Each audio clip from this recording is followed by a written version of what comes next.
Hey there, cats and kitties. I am the Blues Man, Johnny Blues, and with this video, I'll be discussing my thoughts on episode 9 of the anime series Blade and Soul. And it all came down to this. Attica is being put through the ringer by none other than Caranel, and it's really along the lines of exactly what I sort of predicted the direction it was going with Caranel. You know, we've seen in these flashbacks that hint at her having a lover, this person who Attica was actually contracted to assassinate, probably one of her first acts of assassination. And it's just very interesting to me how all of this story has built up to this point, with Caranel being very den-motherly, being, taking all these girls under her wing, from Hazuki to Pia to all these other people, and this new girl Miharu, who is kind of befriending, Attica in this episode. And it's very interesting because it's arguable, we don't actually have any fluid answers, but it's arguable that Caranel sets this relationship up between Miharu and Attica on purpose, because she knows that, Attica has been a void. She's been mindless beyond her duty to her master, seeking vengeance on Verelgin and all this stuff, a journey she has concluded only recently in the last episode, and so she's kind of wandering. She's listless. She doesn't know exactly where to move on to, and, basically Caranel takes her in, but she has a devious purpose behind it, which relates to her own history. As we see in this episode, she puts Attica very comically to work. Miharu is a killer. We don't really get much of her backstory exactly. We know just enough about her that she's a very sort of, down-to-earth individual, very heartwarming, loving, compassionate person who at some point in her past took a life, or maybe lives, and she's trying to start anew. She's trying to keep a grip, a stranglehold on whatever kind of living she can have and happiness she can have beyond that. And of course, Attica kind of evolves in this episode to the point where her cup is becoming fuller. Her master even expressed, I don't want you to be a mindless void. I want you to have compassion and emotion and sense and feelings. And Attica's kind of going through that, evolution into becoming a human being instead of being this mindless automaton who is just following a duty. And as we see, this episode just ramps up to a fever pitch with basically, during her working hours, Attica is called in by Caranel, and she tells her this story. We see it in flashback. The words aren't needed.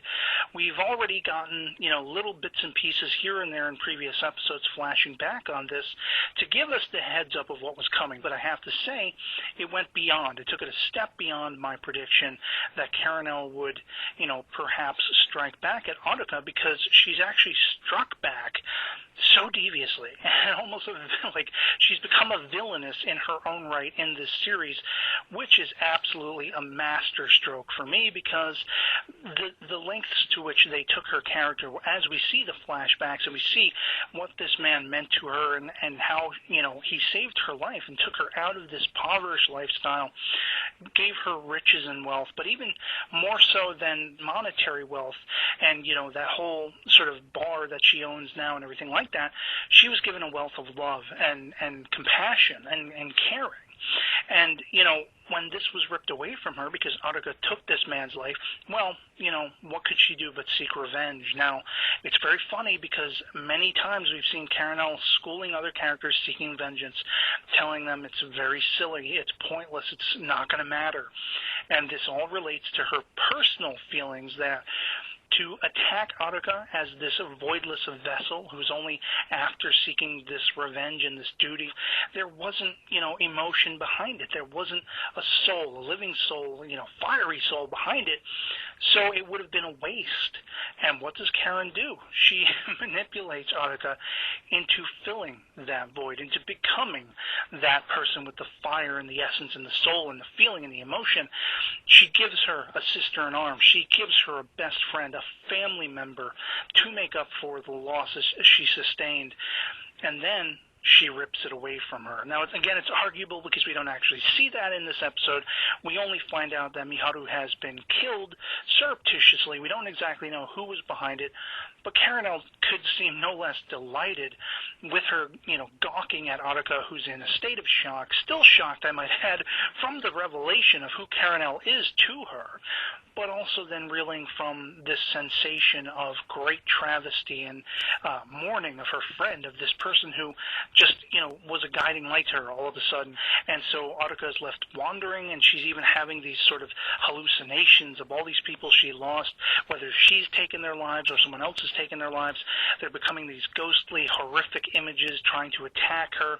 She snaps out of it, and, halfway through the episode, she was approached by this guy who wanted to hire her to hit this person who was coming in and out of town every day at the same time, and no questions asked, and all this stuff was going to give her a bag of gold. She wasn't willing to accept it because it didn't conform to her purpose, and she didn't even know what her purpose was at that point. Her vengeance had already been carried out, so what am I going to do next? But eventually, in her despair, she figures, I must, clasp onto the last point of reason that I was able to live my life with, and that's assassinating, killing. And so she goes to attack this man who's coming in and out of town. And lo and behold, it's actually Karen L. in disguise. Again, arguably, she probably set up this confrontation, and she basically hands Attica her ass.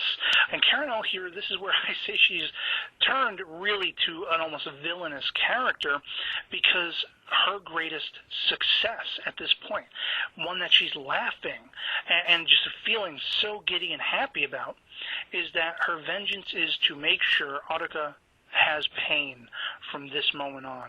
Now that her void has been filled and is feeling all these things, she is going to stab at the wound and press the wound once it's, beginning to heal. She's never going to let it close. And that is Karen L's vengeance for the loss of her lover. And it was, again, a master stroke for the series. Even though I saw it coming to a point, the lengths to which they took it were far beyond what I could have imagined. And then also, as a footnote, we see Hazuki is still very much obsessed with taking down Attica as well, which he tells Luana Dawn per questioning her, as well as the fact that we briefly see Gigante and the right-hand woman of the former Veryl Jin, setting up their next sort of momentum, the next steps in whatever plan they're going to set forth, which of course is going to be evil and ominous and all these kinds of things. And I cannot wait to see what happens next. Otherwise, that'll be pretty much it for me on this. I hope this video finds you well, and I'll catch you all later. Peace.